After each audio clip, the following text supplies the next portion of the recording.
Belthangady police ಠಾಣೆಗೆ Sameer MD ಹಾಜರಾಗಿದ್ದಾನೆ. ಈ Sameer MD ಅಂತ ಹೇಳಿದ್ರೆ ಒಬ್ಬ ಯೂಟ್ಯೂಬರ್ ಎಐ ವಿಡಿಯೋಗಳನ್ನು ಮಾಡಿಕೊಂಡು ಕಟ್ಟುಕತೆಗಳನ್ನು ಕಟ್ತಾ ಇದ್ದ. ಸುಮೋಟೋ ಕೇಸ್ ಸಂಬಂಧ ವಿಚಾರಣೆಗೆ ಹಾಜರಾಗಿದ್ದಾನೆ. 3 ವಕೀಲರ ಜೊತೆ ಆಗಮಿಸಿದ್ದಾನೆ ಸಮೀರ್ ಎಂಡಿ.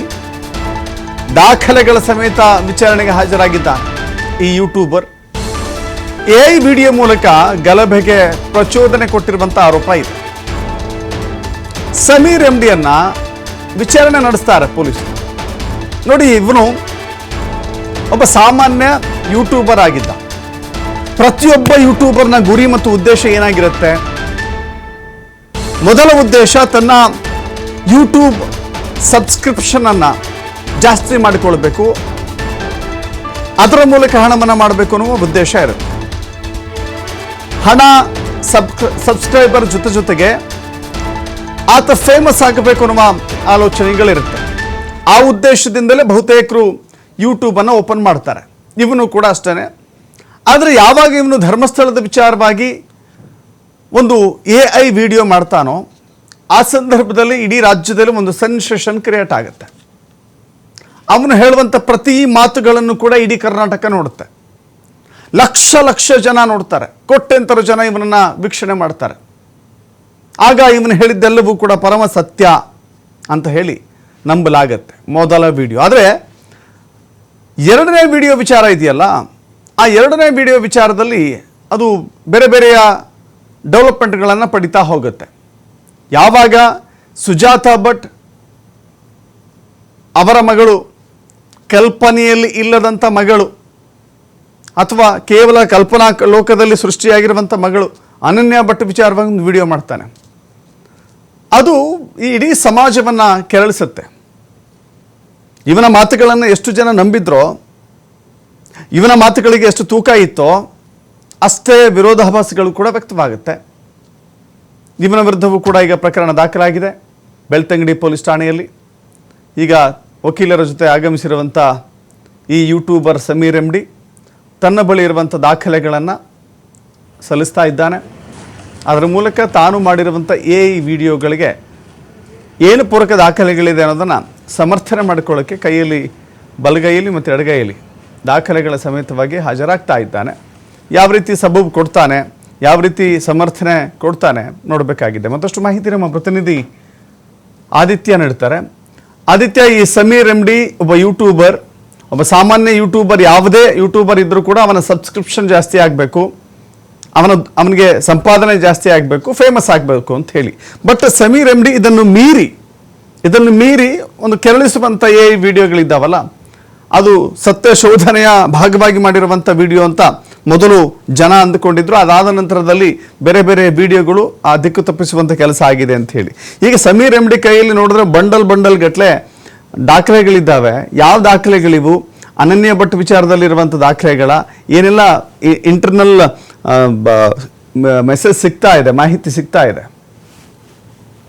ದಶರಥ್, ಹೌದು, ನೀವು ಹೇಳಿದ ರೀತಿಯಲ್ಲೇ ಇವತ್ತು ಏನೋ ಒಂದು ಗಂಭೀರ ಪ್ರಕರಣ ಅಂದ್ರೆ ಎಐ ವಿಡಿಯೋ ಮೂಲಕ ಆತ ಸೃಷ್ಟಿ ಮಾಡಿದಂತಹ ಒಂದು ಕತೆ, ವಿಡಿಯೋ ಏನಿದೆ ಧರ್ಮಸ್ಥಳ ಕೇಸಿಗೆ ಸಂಬಂಧಪಟ್ಟ ಹಾಗೆ ಅದು ಇಡೀ ದೇಶದಾದ್ಯಂತ ಸಂಚಲನ ಸೃಷ್ಟಿ ಮಾಡಿತು. ಅದರಲ್ಲಿ ಆತ ನೇರವಾಗಿ ಒಂದಿಷ್ಟು ಜನರ ಹೆಸರನ್ನ ಎತ್ತಿ ಅವರ ವಿರುದ್ಧ ಆರೋಪವನ್ನ ನೇರವಾಗಿ ಮಾಡಿದ್ದ. ಮತ್ತು ಇದು ಇದೇ ತರ ಆಗಿದೆ ಅನ್ನುವಂತ ರೀತಿಯಲ್ಲಿ ಎಕ್ಸಾಕ್ಟ್ ಆಗಿ ಏನು ಈಗ ಈ ದೂರದಾರ ಚಿನ್ನಯ್ಯ ಈತನ ಕೇಸ್ ಇದೆ, ಇದಕ್ಕೆ ಸಂಬಂಧಪಟ್ಟ ಹಾಗೆ ಆರೋಪಗಳನ್ನ ಮಾಡಿದ್ದ. ಆತ ಅಲ್ಲಿ 100 ಅಂತ ಹೇಳಿದ್ರೆ ಈತ ಇಲ್ಲಿ 1000 ಅಂತಾನು ಹೇಳಿದ್ದ. ಹಾಗಾಗಿ ಇದರ ವಿರುದ್ಧ ಧರ್ಮಸ್ಥಳ ಪೊಲೀಸ್ ಠಾಣೆಯ ಪೊಲೀಸರು ಕಂಪ್ಲೇಂಟ್ ಅನ್ನ ದಾಖಲು ಮಾಡಿದ್ರು, ಸುಮೋಟೋ ಪ್ರಕರಣ.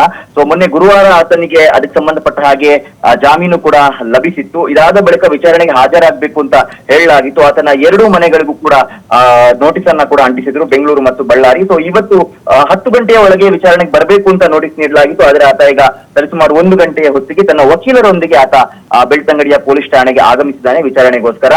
ಆತನ ಕೈಯಲ್ಲೂ ಕೂಡ ಸಾಕಷ್ಟು ದಾಖಲೆಗಳು ಇದೆ. ಅಂದ್ರೆ ಆತನಿಗೂ ಕೂಡ ಅರಿವಿದೆ ಇವತ್ತು ಏನೆಲ್ಲ ಪ್ರಶ್ನೆಗಳನ್ನ ವಿಚಾರಣೆಯಲ್ಲಿ ಕೇಳಬಹುದು ಅನ್ನುವಂತ ರೀತಿಯಲ್ಲಿ. ನೀವು ಮಾಡಿರುವಂತ ಆರೋಪಕ್ಕೆ ಸಾಕ್ಷಿ ಏನು, ನೇರವಾಗಿ ಒಂದಿಷ್ಟು ಜನರನ್ನ ಉಲ್ಲೇಖ ಮಾಡಿದಿರಾ, ಅವರ ಹೆಸರುಗಳನ್ನ ಹೇಳ್ತಾ ಹೋಗಿದ್ದೀರಾ, ಈ ತರನೇ ಆಗಿದೆ ಅಂತ ಹೇಳ್ತಾ ಇದ್ದೀರಾ. ಇದಕ್ಕೆ ನಿಮ್ಗೆ ಸಂಬಂಧಪಟ್ಟ ಹಾಗೆ ಸಿಕ್ಕಂತ ಮಾಹಿತಿ ಏನು, ದಾಖಲೆ ಏನು, ನಿಮ್ ಸೋರ್ಸ್ ಏನು ಅನ್ನುವಂತ ರೀತಿಯಲ್ಲಿ ಅವರ ಹತ್ರ ಪ್ರಶ್ನೆ ಮಾಡುವ ಸಾಧ್ಯತೆ ಇದೆ. ಅದಕ್ಕೋಸ್ಕರ ಆತ ಸಾಕಷ್ಟು ದಾಖಲೆಗಳನ್ನ ಕೈಯಲ್ಲಿ ಹಿಡ್ಕೊಂಡು ಹೋಗಿರುವಂತದ್ದು, ಆತನೇ ಕೈಯಲ್ಲಿ ಹಿಡ್ಕೊಂಡು ಹೋಗಿರುವಂತದನ್ನ ಕೂಡ ಗಮನಿಸಬಹುದು. ಸೊ ಅದರಲ್ಲಿ ಆತ ಇಂಥವರ ಹೇಳಿಕೆ, ಈ ತರ ಹೇಳಿಕೆಗಳು ಇತ್ತು ಮತ್ತು ಈ ತರ ಹಿಂದೆ ಈ ತರ ದೂರುಗಳಾಗಿತ್ತು ಮತ್ತು ಒಂದಿಷ್ಟು ವಿಡಿಯೋ ಸ್ಟೇಟ್ಮೆಂಟ್ಸ್ ಏನು ಪ್ರಚಲಿತದಲ್ಲಿ ಇತ್ತು ಬೇರೆ ಬೇರೆ ಯೂಟ್ಯೂಬ್ ಗಳಲ್ಲಿ. ಸೊ ಅದರ ಆಧಾರದಲ್ಲಿ ಮತ್ತು ಒಂದಿಷ್ಟು ಜನರ ಹೇಳಿಕೆ ಆಧಾರದಲ್ಲಿ ನಾನು ಈ ವಿಡಿಯೋಗಳನ್ನ ಮಾಡಿದ್ದೀನಿ ಅನ್ನುವಂತ ರೀತಿಯ ಹೇಳಿಕೆಯನ್ನ ಕೊಡುವಂತ ಸಾಧ್ಯತೆಗಳು ಕೂಡ ಇದೆ. ಆದ್ರೆ ಇಲ್ಲಿ ಅನೇಕ ವಿಚಾರಗಳ ಬಗ್ಗೆ ತನಿಖೆ ಆಗುತ್ತೆ. ಯಾಕಂದ್ರೆ ಸಮೀರ್ ಒಬ್ಬನ ಹೆಸರು ಮಾತ್ರ ಅಲ್ಲ ಕಂಪ್ಲೇಂಟ್ ಕಾಪಿಯಲ್ಲಿ ಇರುವಂತದ್ದು, ಆತನ ಯೂಟ್ಯೂಬ್ ಚಾನಲ್ ದೂತ ಯೂಟ್ಯೂಬ್ ಚಾನಲ್ ಏನಿದೆ ಅದರ ಹೆಸರು ಕೂಡ ಇದರಲ್ಲಿ ಉಲ್ಲೇಖವಾಗಿದೆ. ಹಾಗಾಗಿ ಈ ಒಂದು ವಿಡಿಯೋವನ್ನ ಮಾಡುವಂತ ಹೊತ್ತಿನಲ್ಲಿ ಯಾರೆಲ್ಲ ಜೊತೆಗಿದ್ರು, ಅಂದ್ರೆ ಅದರ ಎಡಿಟಿಂಗ್ ಎಲ್ಲ ಆಯ್ತು, ಎಲ್ಲಿ ಅದನ್ನ ಫಾರ್ಮ್ ಮಾಡ್ಲಾಯಿತು, ಎಲ್ಲಿ ಅದನ್ನ ರಿಲೀಸ್ ಮಾಡ್ಲಾಯಿತು, ಈ ಎಲ್ಲ ಆಯಾಮದಲ್ಲೂ ಕೂಡ ತನಿಖೆಯನ್ನ ಮಾಡಲಾಗುತ್ತೆ. ಮತ್ತು ಈತನಿಗೆ ಮಾಹಿತಿ ನೀಡಿದಂತ ವ್ಯಕ್ತಿಗಳು ಯಾರು, ಅವ್ರು ಯಾರು ಅನ್ನುವಂತ ರೀತಿಯ ಸ್ಪಷ್ಟ ಮಾಹಿತಿಯನ್ನ ಕೂಡ SIT ಬೆಳ್ತಂಗಡಿ ಪೊಲೀಸರು ಪಡೆಯುವಂತ ಸಾಧ್ಯತೆಗಳು ಕೂಡ ಇದೆ. ಯಾಕಂದ್ರೆ ಆತ ಹಿಂದೆ ಮಾಡ್ತಾ ಇದ್ದಂತಹ ವಿಡಿಯೋಗಳು ಬೇರೆ ಬೇರೆ ವ್ಯಕ್ತಿಗಳ ಹೇಳಿಕೆ ಆಧಾರದಲ್ಲಿ ಮಾಡ್ತಾ ಇದ್ರೆ, ಈ ವಿಡಿಯೋ ಪರ್ಟಿಕ್ಯುಲರ್ ಆಗಿ ಈ ಅನಾಮಿಕನ ಭೀಮಾ ಅನ್ನುವಂತ ನಾಮಾಂಕಿತ ವ್ಯಕ್ತಿ ಏನು ಈಗ ಚಿನ್ನಯ್ಯ ಇದ್ದಾನೆ ಆರೋಪಿ, ಆತನ ಹೆಸರಿನಲ್ಲಿ ಮಾಡಿರುವಂತಹ ವಿಡಿಯೋದಲ್ಲಿ ಆತ ಬಹಳಷ್ಟು ವಿಚಾರಗಳನ್ನ ಉಲ್ಲೇಖ ಮಾಡಿದ್ದಾನೆ. ಸ್ವತಃ ಭೀಮನನ್ನ ಸಂದರ್ಶನ ಮಾಡಿದಂತ ಸಂದರ್ಭ, ಅನಾಮಿಕನನ್ನ ಅಥವಾ ಚಿನ್ನಯ್ಯನನ್ನ ಸಂದರ್ಶನ ಮಾಡಿದ ಸಂದರ್ಭ ಏನೆಲ್ಲ ಮಾಹಿತಿಗಳು ಸಿಗ್ಬೋದು ಆ ರೀತಿಯಲ್ಲಿ ಆ ಪರಿಯಲ್ಲಿ ಆತ ವಿಡಿಯೋನ ಮಾಡಿದ್ದಾನೆ. ಪಶ್ಚಾತ್ತಾಪ ಪತ್ರವೇ ಅದನ್ನ ಕಂಡಂತ ಜನರೇ ಒಂಥರ ಬೆಚ್ಚಿ ಬಿದ್ದಿದ್ರು, ದಶರಥ್ ಈ ತರ ಆಗೋದಕ್ಕೆ ಸಾಧ್ಯನಾ ಅಂತ. ಅದರಲ್ಲೂ ಕೂಡ ಆ ಚಿನ್ನಯ್ಯ ದೂರುದಾರ ಏನಿದ್ದಾನೆ ತನ್ನ ಪಶ್ಚಾತ್ತಾಪ ಪತ್ರದಲ್ಲಿ ಯಾವುದೇ ವ್ಯಕ್ತಿಗಳ ಹೆಸರನ್ನ ಉಲ್ಲೇಖ ಮಾಡಿರ್ಲಿಲ್ಲ. ಪ್ರಭಾವಿಗಳು ಅಂತಾನೆ ಕೋಟ್ ಮಾಡಿದ್ದ, ಮೇಲ್ವಿಚಾರಕರು ಅಂತ ಕೋಟ್ ಮಾಡಿದ್ದ. ಆದ್ರೆ ನಿರ್ದಿಷ್ಟವಾಗಿ ಇಂಥ ವ್ಯಕ್ತಿಗಳು ನಂಗೆ ಈ ತರ ಹೇಳಿದ್ರು ಅಥವಾ ಅವ್ರು ತನ್ನಂತ ಶವಗಳನ್ನ ನಾನು ಹೂಸಾಕ್ತೆ ಅನ್ನುವಂಥದ್ದನ್ನ ಎಲ್ಲೂ ಆತ ಮೆನ್ಷನ್ ಮಾಡಿರ್ಲಿಲ್ಲ. ಆದ್ರೆ ಇದೇ ಸಮೀರ್, ಯೂಟ್ಯೂಬರ್ ಸಮೀರ್ ಏನಿದ್ದಾನೆ, ಈತ ಒಂದು ಹಂತ ಮುಂದೆ ಹೋಗಿ, ಒಂದು ಹೆಜ್ಜೆ ಮುಂದೆ ಹೋಗಿ ಆತ ಎಕ್ಸಾಕ್ಟ್ ಆಗಿ ಹೆಸರುಗಳನ್ನ ಉಲ್ಲೇಖ ಮಾಡಿದ್ದಾನೆ, ಹೆಣಗಳ ಸಂಖ್ಯೆಯನ್ನ ಉಲ್ಲೇಖ ಮಾಡಿದ್ದಾನೆ, ಸಾವಿರಾರು ಅನ್ನುವಂಥದ್ದನ್ನ ಕೂಡ ಕೋಟ್ ಮಾಡಿದ್ದಾನೆ. ಒಂದಿಷ್ಟು ಘಟನೆಗಳನ್ನ ಲಿಂಕ್ ಮಾಡುವಂತ ಒಂದಿಷ್ಟು ಸೂಕ್ಷ್ಮ ಘಟನೆಗಳು, ಫಾರ್ ಎಕ್ಸಾಂಪಲ್ ಸೌಜನ್ಯ ಪ್ರಕರಣ ಆಗಿರ್ಬೋದು, ಆ ಸೌಜನ್ಯ ಪ್ರಕರಣವನ್ನ ಕೂಡ ಇದಕ್ಕೆ ಲಿಂಕ್ ಮಾಡುವಂತ ಒಂದು ಪ್ರಯತ್ನವನ್ನ ಕೂಡ ಮಾಡಿದ್ದಾನೆ. ಆದ್ರೆ ಧರ್ಮಸ್ಥಳ ಪೊಲೀಸ್ ಠಾಣೆಯ ಅಧಿಕಾರಿಯಾಗಿರುವಂತ ಅವ್ರು ಏನಿದ್ದಾರೆ ಅಧಿಕಾರಿ, ಅವ್ರು ನೋಡುವಂತ ಸಂದರ್ಭ ಅವರಿಗೆ ಇದರಲ್ಲಿ ಏನೋ ಸತ್ಯಾಂಶಗಳು ಇಲ್ಲ, ಬದಲಾಗಿ ಇದು ಸಮಾಜದಲ್ಲಿ ಶಾಂತಿಯನ್ನ ಕದಡುವಂತದ್ದು, ಜನರ ಮಧ್ಯೆ ಒಂದು ಭೀತಿಯನ್ನ ನಿರ್ಮಾಣ ಮಾಡೋದು ಅಥವಾ ಒಂದು ಜನರನ್ನ ಪ್ರವೋಕ್ ಮಾಡುವಂತ ವಿಡಿಯೋ, ಇದಕ್ಕೆ ಸತ್ಯಾಂಶ ಇಲ್ಲ ಅನ್ನುವಂಥದ್ದು ಅವರ ಗಮನಕ್ಕೆ ಬರುತ್ತೆ. ಅವರು ತನಿಖಾಧಿಕಾರಿಗಳಾಗಿರ್ತಾರೆ. ಹಾಗಾಗಿ ಅವರೇ ಆ ಒಂದು ವಿಡಿಯೋವನ್ನ ಗಮನಿಸಿ ಅದಕ್ಕೆ ಬೇಕಾದಂತ ಸಾಕ್ಷ್ಯಗಳು, ಪ್ರಮುಖವಾಗಿ ಆ ವಿಡಿಯೋದ ಲಿಂಕ್ ಅನ್ನ ಪ್ರಿಸರ್ವ್ ಮಾಡಿ ಅದರ ಆಧಾರದಲ್ಲಿ ಅವರು ಇದನ್ನ ವಿರುದ್ಧ ಕಂಪ್ಲೇಂಟ್ ಅನ್ನ ದಾಖಲು ಮಾಡಿರ್ತಾರೆ. ಆದ್ರೆ ಪೊಲೀಸರ ವರ್ಷನ್ ಪ್ರಕಾರ ಆತನಿಗೆ ವಿಚಾರಣೆಗೆ ಹಾಜರಾಗೋದಕ್ಕೆ ಅನೇಕ ಬಾರಿ ಅವಕಾಶಗಳನ್ನ ನೀಡಿದ್ರು ಕೂಡ ಆತ ತನಗೆ ಅಲ್ಲಿ ಅಂದ್ರೆ ಧರ್ಮಸ್ಥಳ ಗ್ರಾಮ ಪೊಲೀಸ್ ಠಾಣೆ ಏನಿದೆ ಅಲ್ಲಿ ಬಂದು ವಿಚಾರಣೆಗೆ ಹಾಜರಾಗೋದಕ್ಕೆ ನಂಗೆ ಬೇರೆ ಬೇರೆ ರೀತಿಯ ಅಪಾಯಗಳು ಇದೆ, ಅಂದ್ರೆ ಅಪಾಯದ ಭೀತಿ ಇದೆ, ಭದ್ರತೆಯ ಭೀತಿ ಇದೆ. ಹಾಗಾಗಿ ನನ್ನನ್ನ ಬೇರೆ ಠಾಣೆ, ಪ್ರಮುಖವಾಗಿ ಬೆಳ್ತಂಗಡಿ ಠಾಣೆಗಾದ್ರೂ ಕರೆಸ್ಕೊಳ್ಳಿ, ಅಲ್ಲಿ ನಾನು ಬಂದ್ಬೇಕಾದ್ರೆ ಹಾಜರಾಗ್ತೀನಿ ಅನ್ನುವಂತ ಮಾಹಿತಿಯನ್ನ ನೀಡಿದ್ದ ಅನ್ನುವಂತ ಸೂಚನೆಗಳು ಕೂಡ ಇದೆ. ಆದ್ರೆ ಪೊಲೀಸರು ಇದಕ್ಕೆ ಬೇಕಾದ ರೀತಿಯಲ್ಲಿ ಅಂದ್ರೆ ಕಾನೂನಾತ್ಮಕವಾಗಿ ಅಥವಾ ಏನ್ ಪ್ರೊಸೀಜರ್ ಅಲ್ಲಿ ಮಾಡಬೇಕಾಗಿತ್ತು ಆ ರೀತಿ ಮಾಡಿಲ್ಲ. ಆ ಕಾರಣಕ್ಕೋಸ್ಕರ ಆ ಒಂದು ಲೂಪ್ ಹೋಲ್ ಇಂದಾಗಿ ಸಮೀರ್ಗೆ ಏನ್ ಜಾಮೀನು ಕೂಡ ಲಭ್ಯವಾಗಿತ್ತು.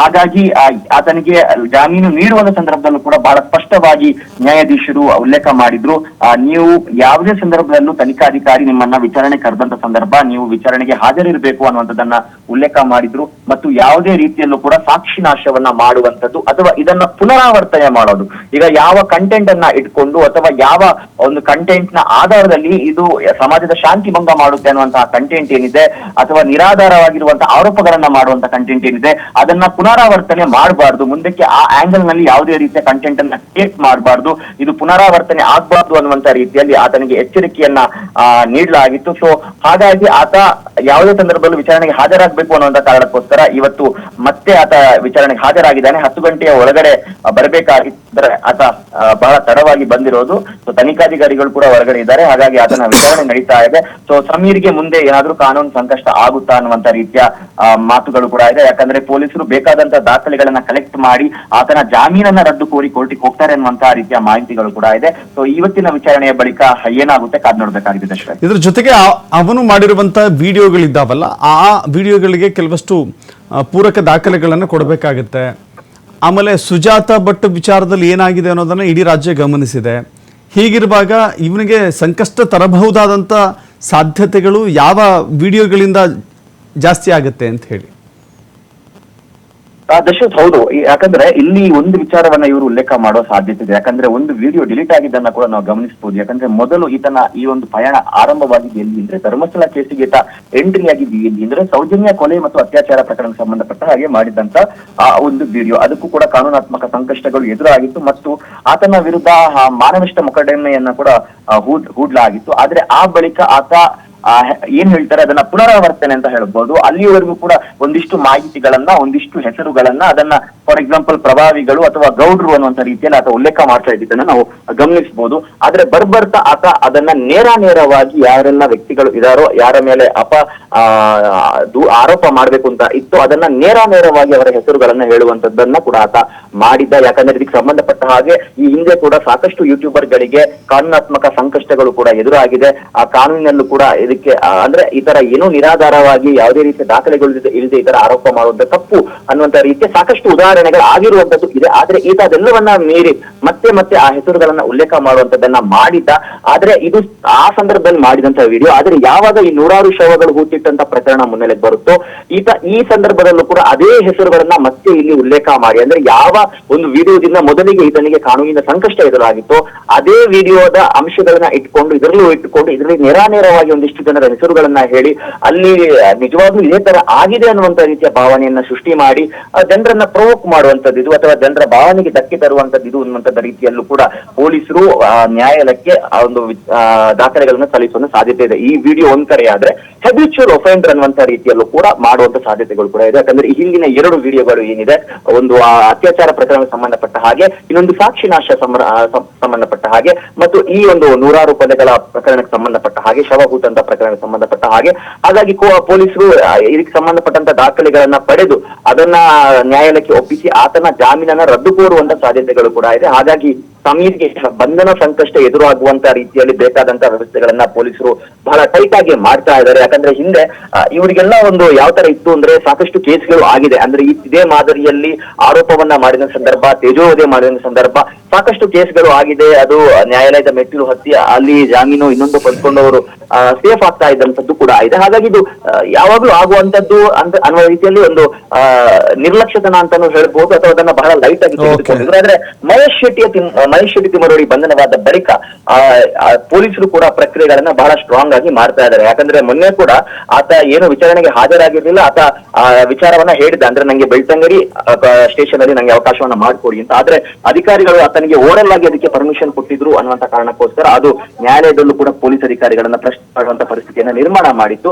ಹಾಗಾಗಿ ಈ ಬಾರಿ ಅಂತ ಯಾವುದೇ ಲ್ಯಾಪ್ಸ್ ಆಗ್ಬಾರ್ದು ಅನ್ನೋ ರೀತಿಯಲ್ಲಿ ಪೊಲೀಸರು ಕೂಡ ಬೇಕಾದಂತ ಎಲ್ಲಾ ದಾಖಲೆಗಳನ್ನ ಬಹಳ ಸೀರಿಯಸ್ ಆಗಿ ಯಾವುದೇ ಕಾಂಪ್ರಮೈಸ್ ಮಾಡ್ಕೊಳ್ಳದೆ ಸಂಗ್ರಹ ಮಾಡ್ತಾ ಇದ್ದಾರೆ. ಮತ್ತು ಈತನ ಮೇಲಿರುವಂತಹ ಆರೋಪವನ್ನ ಸಾಬೀತು ಮಾಡುವಂತ ರೀತಿಯಲ್ಲಿ ಈ ಹಿಂದೆ ಮಾಡಿದಂತಹ 2 ವಿಡಿಯೋಗಳ ವಿಚಾರವನ್ನ ಇಟ್ಟು ಕೂಡ ನ್ಯಾಯಾಲಯಕ್ಕೆ ಅದನ್ನ ಕೂಡ ಸಲ್ಲಿಕೆ ಮಾಡಿ ಈತ ಪುನರಾವರ್ತನೆ ಮಾಡಿದಾನೆ ಈ ವಿಚಾರದಲ್ಲಿ ಅನ್ನುವಂತ ರೀತಿಯಲ್ಲೂ ಕೂಡ ದಾಖಲೆಗಳನ್ನ ಸಲ್ಲಿಸುವಂತ ಸಾಧ್ಯತೆ ಇದೆ.